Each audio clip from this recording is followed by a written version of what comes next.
Well, good evening, everybody. How's everybody doing today? I pray that you all are doing good.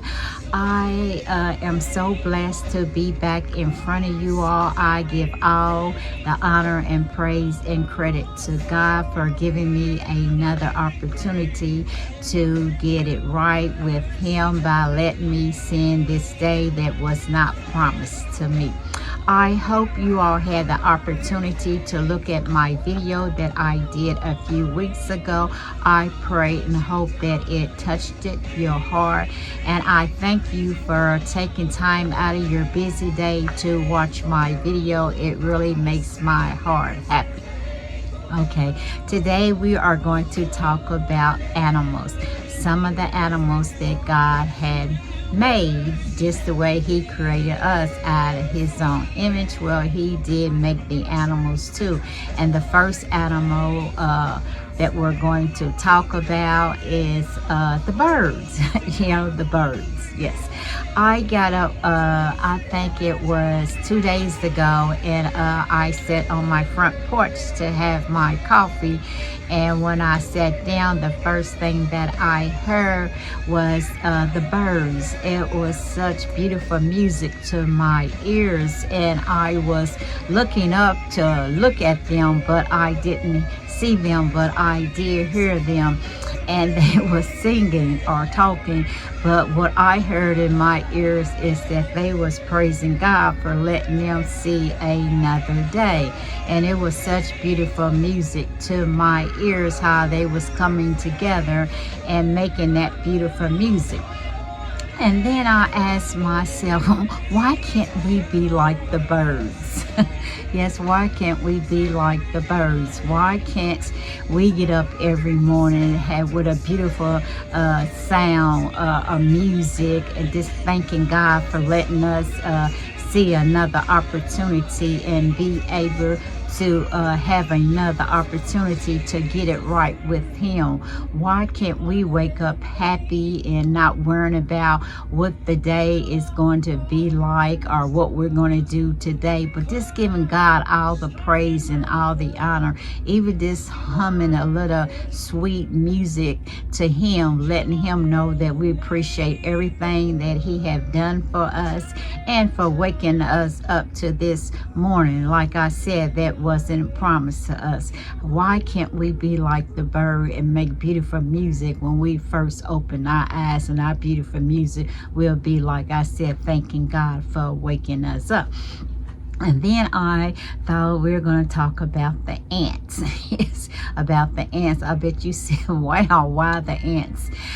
When my grandson was 1 year old, we would sit out on my front porch and we would play with the ants, because I always liked to play with the ants when I was a little girl. So I showed my grandson about the ants. So we would sit on my front porch and we would collect the ants. We would like catch them and put them in a little container and put a top on them, and it would be so fun. I know you might think, what is fun about catching ants? I guess it's all in the imagination.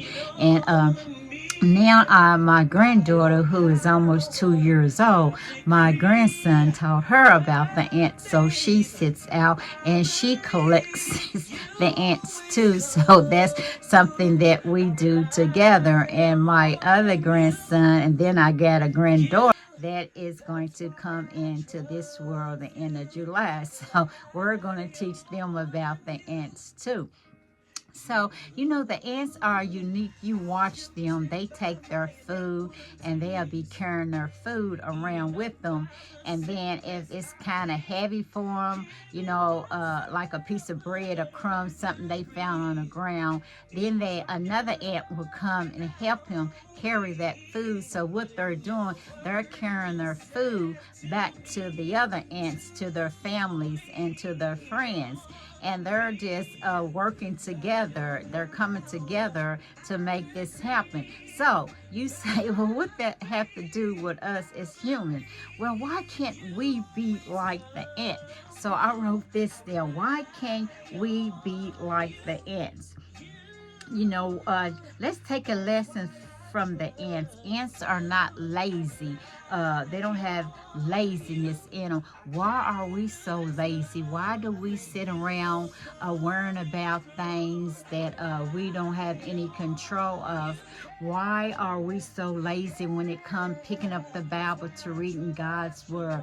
Why do we always have to say, oh, I don't feel like doing it. I do it maybe tomorrow or maybe before I go to bed. Why can't we be like the ants and just, just come together as people and help one another, and be there for one another? And we see one of us having a hard time in life. Why can't we just step in and help them, like the homeless? I have a feeding ministry that we feed I feed the homeless. Why can't we just, if you know that I need help with feeding the homeless, why can't you say, Marcia, here's $5 or $10 so you can help feed the homeless?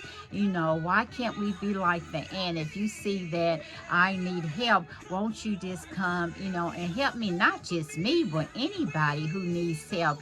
Your friends, your loved one, your family. Why can't we just help them instead of talking about them? Won't we just be like the ant? If you see someone in a need of help, won't you just get out and try to help them? Like the ant that I see when he's been carrying that piece of bread and it is kind of heavy for him, and then the other ant will come over and help him. It happens. Go outside when you get an opportunity and look at the ants and see how they work and help each other, and how they pick up a piece of bread and crumb and carry it to the other ants. And when you see that they're having a hard time, you'll see that other ant come over and help them. We should be like the ant. We should help each other when we are in need of help. We should, like it says in the Bible, help thy neighbors. That's what that is. If you see your neighbor need help or your friends need help, let's help them instead of talking about them and pointing a finger at them. Let's be like the ants. Let's help each other. They help their fellow ants. Let us be like that. And then we're going to talk about the ducks. That's what I want to talk about. We live in the back of this lake, and there's ducks that walks around in the back. And it's amazing to watch them because they are so peaceful. They are so quiet, and they are so into their own little circles and into their own little world. And then you'll see the mother ant, and the mother duck. I'm on the the mother duck, and it might be the father duck. And then you'll see them get into a straight line. You'll see them get in a straight line. It's the mother or the father duck. And then you see the little bitty ducks. I think it must be the children duck or just the family. And they'll get behind the big duck, and they'll follow, and they'll just walk. And they stay in a straight line. They don't get out of line. They don't try to run and say, oh, I want to be the leader. Oh, I want to be the boss. Oh, I want to be in control. They just stay in line behind that big duck. Why can't we as people be like the ducks? Like, for instance, church people. If we have a pastor that God gave to us and blessed us with, why can't we follow his lead and his direction? Why can't we do as he asks us to do as our pastor and our leader? Why we always have to point the finger and say, oh, I don't think that's right. Oh, I don't want to do that. Oh, I don't want to go that way. Oh, I don't want to have these color pews. Oh, I don't want the church painted this color. If the pastor suggests something, why can't we just be his follower and say, okay, pastor, we'll go where you tell us to go? As long as he's leading us in the direction that God have us to go, why can't we follow the pastor? And our leaders, why can't we follow our leaders on our jobs? If our boss tell us to do something and we don't want to do, but they're our boss and we're supposed to do what they ask us to do, if it is right, why can't we do it? Why do we always have to argue back or go tell someone else, oh, I don't think that's right. Oh, I don't want to do that. If that's our boss, which is our leader on our job, why can't we follow them? And most important, our leader is God. He made us. He created us. This is his world. We are his follower. He is our leader. Why can't we follow him? Why can't he do what he asks us to do? Like honor our mother and our father, like pray, like have faith, like have trust in him, like love thy neighbor, like love each other, like stop lying on each other, like follow his commandment. He's our leader. God is our leader. He is our provider. He is the only one that can get us into heaven. He is the only one that can provide all our needs to us. Even if you're not a believer, you need to start believing, because this world is coming to an end. I don't know when it's coming. You don't know when it's coming. But just look around you, the things that's going on. We need to follow God, who is our leader, like the ducks follow their leader. They don't get out of line. They stay in line. And that father or mother duck lead them to the path, on a right path. If we let God lead us, he would keep us on a straight path, a path that would lead us to whatever our heart desires. But when we get off the path and not follow God, that's when our life messes up. That's when we take the wrong turn in life. That's when we make the wrong decision. Let God be our leader. Like the ducks, let their leaders be their leader. They don't get out of line. Watch them. Watch the ducks. I'm not making this up. I watched the duck, and they are amazing. And it touched my heart, because it makes me think, boy, if a ducks can follow each other and stay in a straight line, why can't we as human beings follow God and our leaders? Why can't we? Well, that was about the birds, the ants, and the duck. And we can take a lesson for each one of them if we look at them. Look at the birds. Listen to the birds in the morning. Listen to their beautiful music. Listen, look at the ants. Watch how they carry their food, and when they look like they need help, watch the other ant comes and help them. Look at the ducks, how they stay in a straight line, how they follow their leader, and how they don't get out of line. We can be the birds. We can take example from the birds, from the ants, and from the ducks. We really can. Okay, you all. This is Marcia. I just want to say this too. Y'all know I have a feeding ministry. It's called Marcia Loving Jesus Feeding Ministry, where I go out and feed the homeless. I feed every Friday, and I feed at 3 locations, and I love it, and it touches my heart. June the 28th will be 3 years since I've been on this journey with God, feeding the homeless.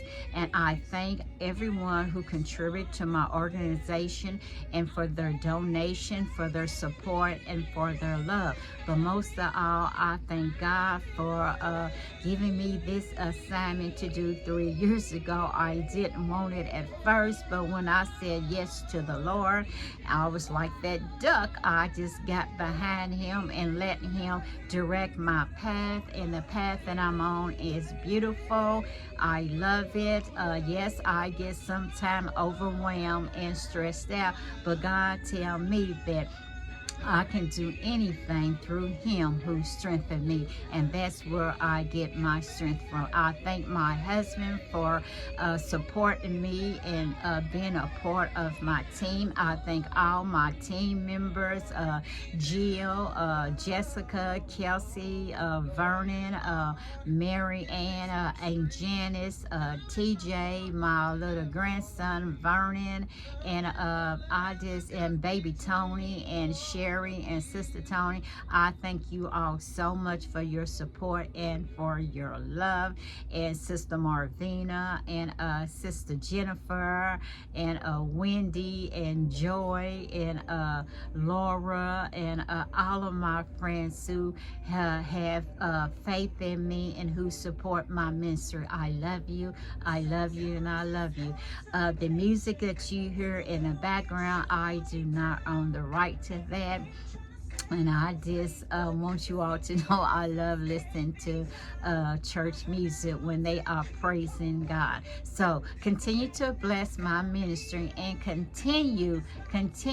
Let's take some lesson from the birds, the ants, and the ducks.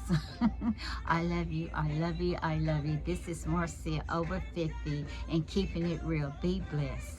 Be blessed. God loves you too. Bye-bye. Love each other too.